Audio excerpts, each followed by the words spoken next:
Hello, my energetic and explosive friends.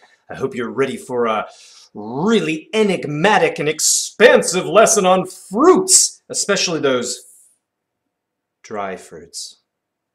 Yeah, they're sort of just very dry and crunchy. Not like those juicy, succulent fruits dripping with moisture and juice.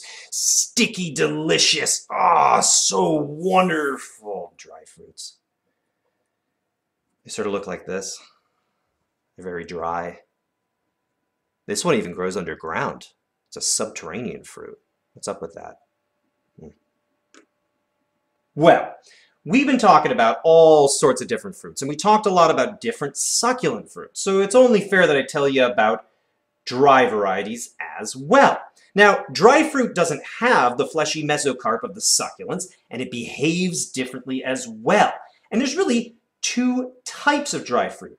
And when one of them is ripe, it'll sort of burst open, throwing seeds in every direction, and sometimes into the wind as well. And maybe you've seen some of those things flying around lately, right? Well, a lot of those end up resembling pods.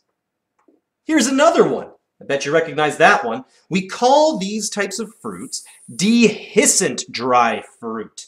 Dehiscent means to explode or go out with a bang, right? And once these fruits dry, you may see them do that. I see pods on the trees that are popping apart and seeds fall over the ground. I see dandelion seeds blowing in the wind. Where did those come from? And if these dried out enough, you'd see these pop open and the beans come out of this as well. But there's another type of dry fruit as well, and it's not as exciting as this dry fruit. It's actually, it doesn't explode at all. It's just sort of, when it's ready, it's dry. And there's some right there. That's corn. We call this indehiscent dry because it doesn't explode or do any of that. It's just sort of grows and it's ready and you can do something with it. I bet you might even know some other kinds like grass or wheat, corn, nice dry fruits that just grow and they don't cause any harm or anything. Not like those dehiscent dry fruits. There are some dehiscent dry fruits out there that are actually so explosive, they're dangerous.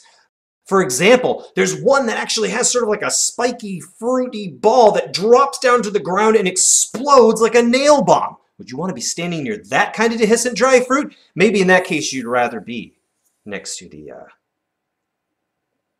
indehiscent dry fruit. Anybody have some water there? Thank you. Yeah, the indehiscent dry fruit are, they're what they are. They just sort of kick around. So you know two types of dry fruit. And I bet you've even eaten them before. And I bet you're sort of wondering how an indehiscent fruit would even grow a new plant if it can't burst out of its shell. Well, think about what happens. This thing's going to start soaking in water. It's going to get bigger and bigger and bigger. In fact, got a couple more here that might do that. In fact, we might have even used some of these in the experiments we did with the seed. And what did you see happen when you added water?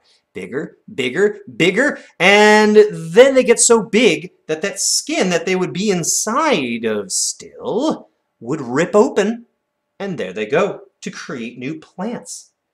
So dry fruits can be exciting too, even the indehiscent ones, but now you know so much about fruits, my fellow fruitologists. Go out there and classify. What types of dehiscent and indehiscent fruits are you eating? Oh, and I have a very special surprise for you. You may remember the flower that told you the story of a flower, the amaryllis. It has a fruit of its own too. What kind of fruit do you think that is? Yes, it's a dry, but is it dehiscent or indehiscent? Sort of gave it away there, didn't I? Well, friends, figure that one out. Classify your fruits, enjoy your fruits, and I'll see you later.